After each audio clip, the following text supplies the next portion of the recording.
Hey there! Welcome to Ank's English, your go-to spot for leveling up your English game. Today, we're diving into a gold mine.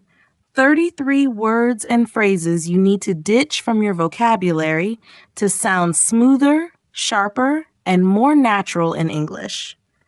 These might be tripping you up, making you sound less fluent, or even coming off as rude. But don't sweat it. I'm not just pointing out what's wrong. I'm handing you the perfect replacements to make you shine in any convo, whether it's with friends, colleagues, or strangers.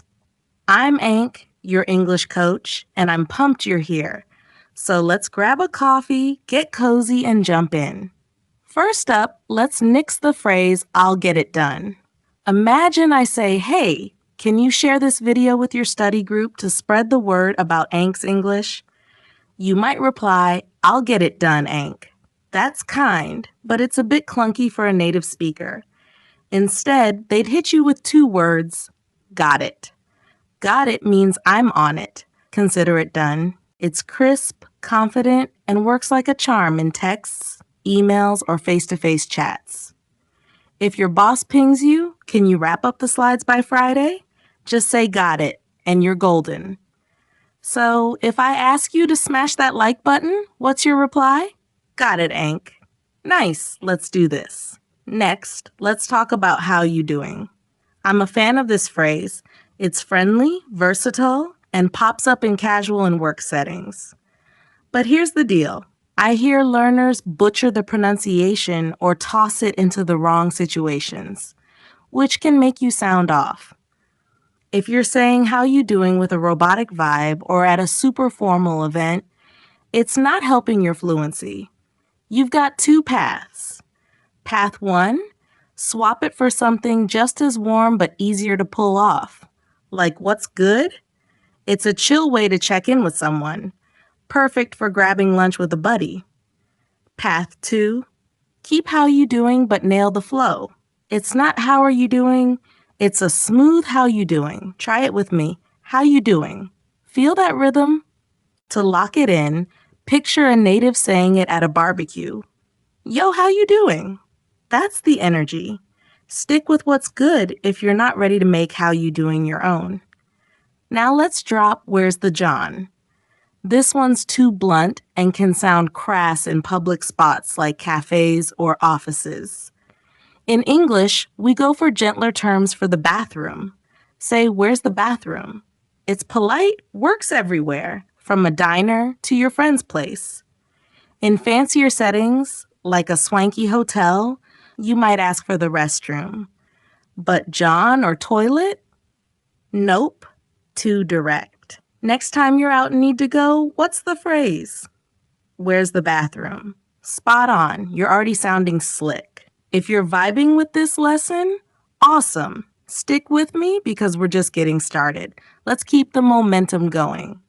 Another phrase to cut is, this show is lame. Lame's not the vibe here, it's the wrong adjective.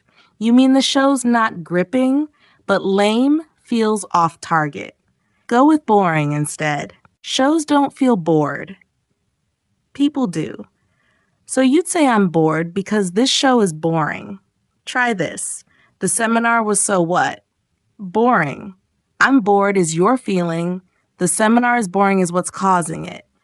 To prove you're not bored now, drop I'm locked in the comments because this lesson's keeping you hooked. Next, fix I went to home. This is a grammar fumble. You don't need to when it's your own place. Just say I went home. Clean and simple. But for someone else's spot, like I went to Mike's home, keep the 2. Same goes for routine places like work or school. It's she goes to work at 7 a.m., not she goes to the work. Skip the. For example, he goes to school in the morning, to work in the afternoon, and home at night. No. No the? For home. Easy peasy. Let's also scrap. Let's take a rest. I hear this from students wanting a breather, but it's not how natives roll. Say, let's take a break instead. It's natural and to the point. Add, let's take a quick break if you want to be specific. If we're grinding through a study session and I say, let's take a break, it means let's pause to recharge.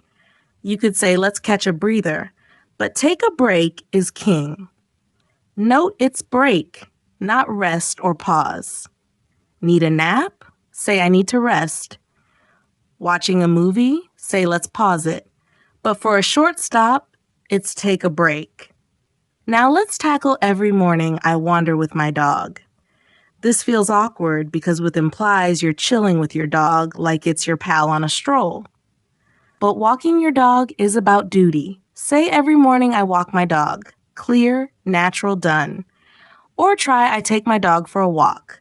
If you're strolling for fun with someone, like every morning I go for a walk with my cousin, then with works. For your pup, it's I walk my dog. Here's a common one. Thanks you teacher for assist me.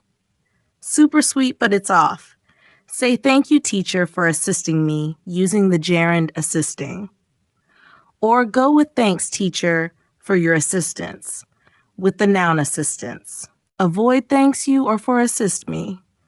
To show love for this lesson, drop thank you, Ank, in the comments. I'm all ears. Time to shift to single words to ditch, starting with effort. It sounds wishy-washy, like you're not all in. If you say I'll make an effort to speak better, it feels like you're hedging. Instead, say I'll speak better or I'm set on speaking better. These scream confidence and drive. You're not just efforting, you're crushing it. Next, lose advices. This is a big no-no because advice is uncountable. It's always advice, never advices. Say thanks for your advice, or can you share some advice? For extra flair, try that's a solid piece of advice for one tip, or those are great pieces of advice for a few. Advices flags you as a learner, so let's vow to stick with advice. Drop incorrect too. It's sharp and can sting. If a coworker says the deadline's tomorrow, but it's next week, don't say you're incorrect. Try actually, it's next week, or I believe it's next week, let's double check. Actually softens the correction, keeping things cool and collegial. Now skip impossible. Saying I can't understand natives is a downer. It's like throwing in the towel. Say I can't understand natives yet. That yet sparks hope, showing you're on the path. Or try I'm improving my listening skills. It's about progress, not limits. Ditch suggests me. It's grammatically wonky. Don't say suggest me a song. Go with, can you suggest a song for me? Or can you recommend a song to me? It suggests something to someone. So for a book rec, say what book would you suggest for me?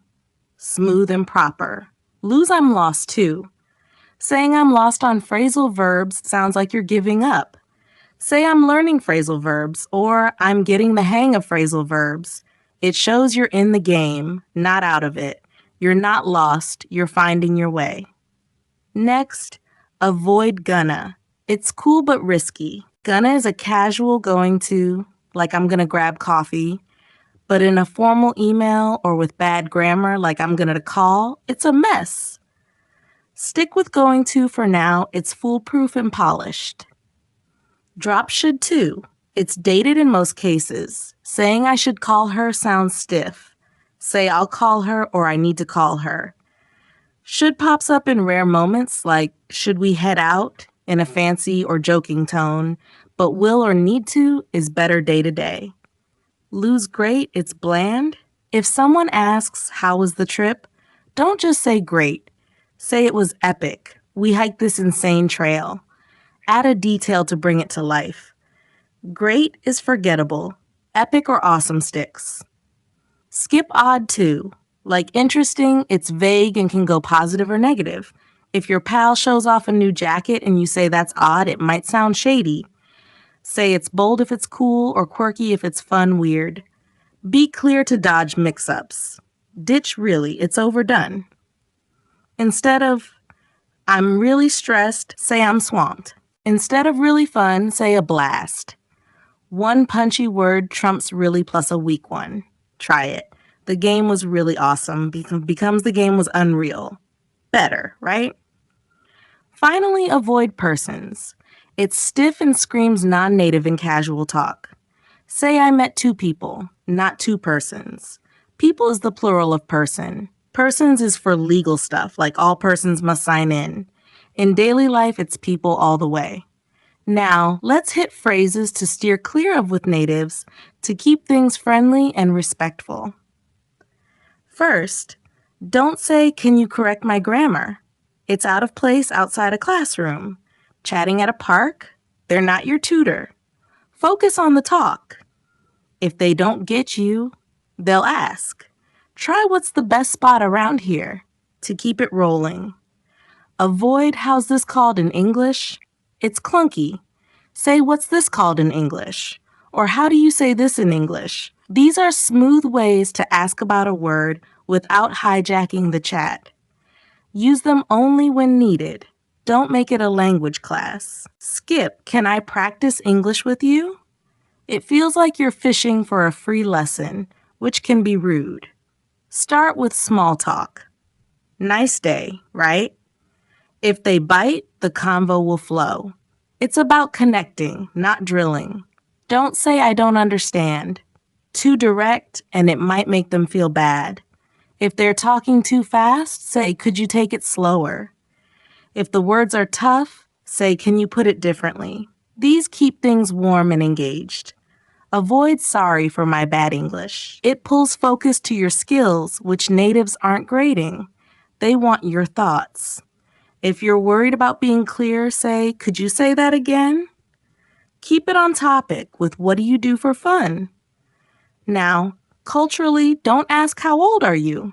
It's rude in many English-speaking spots. Say, "Tell me about yourself," or "How long have you been at this job?"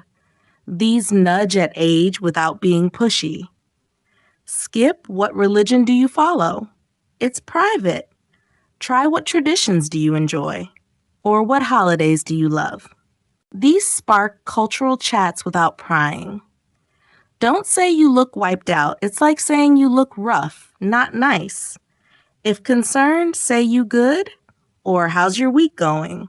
It's caring and opens the door for them to share. Avoid "Why aren't you married?" It's nosy and judgy.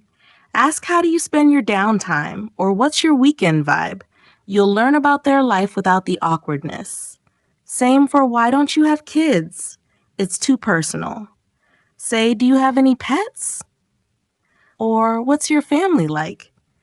These are chill and let them share what they want. Don't say "You should do this." Should is bossy. Try "Have you considered this?" or "What about doing this?" It's a suggestion, not a command, and keeps things teamworky.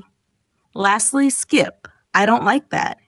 If someone's into yoga and you say "I don't like yoga," it can shut them down. Say "Yoga's not for me, but I'm into hiking." Or ask "What's your favorite class?" It stays positive and keeps them talking. We packed in a ton. Want more like this? Drop more in the comments. Hit like, share with your crew, and subscribe to Ank's English for weekly fluency boosts. Catch my next video for more native level tips. See you soon.